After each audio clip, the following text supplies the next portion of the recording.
Anyone can be a victim of Zika, chikungunya, dengue, malaria, and other diseases. Yes, we must eliminate breeding sites, use insect repellent, adequate clothing, and mosquito nets in areas where the transmitting mosquito lives. But mosquitoes know no borders and will bite regardless of one's nationality or reason for migrating. This is why the response to these diseases should include all populations, including all migrants, whether they are disabled persons, refugees, or other vulnerable or displaced groups.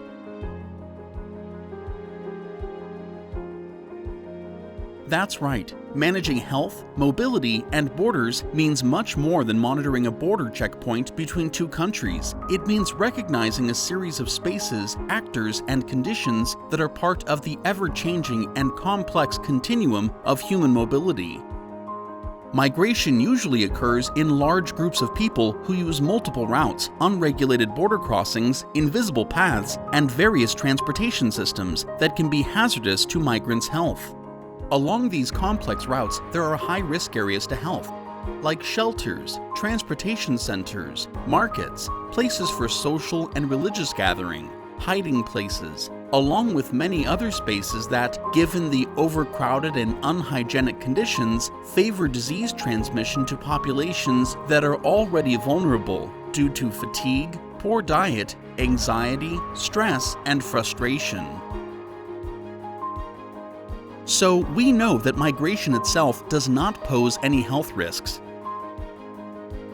However, all the adverse conditions found along the migration route do threaten the health of migrants and communities living in areas of transit, destination, and return. Health is determined by the conditions under which people migrate, the state of the places they pass through, and the spaces where they stay and work. More so when there is no access to information or preventive health measures and services. Therefore, managing health, mobility, and borders involves a coordinated effort across many sectors and beyond a country's border.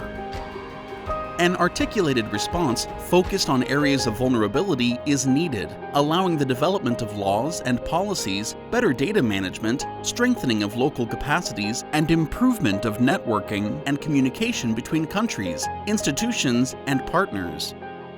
Collaborative work that encompasses civil society, local authorities, and traditional healers is necessary to convey clear messages that are adapted to languages, contexts, and cultures that migrants are likely to be familiar with.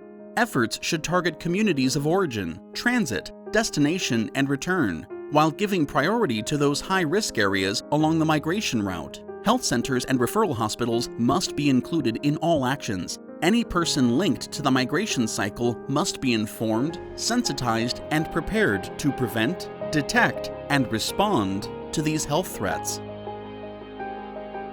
Working on health, mobility, and borders is a joint commitment, always focused on the goal of healthy migrants in healthy communities.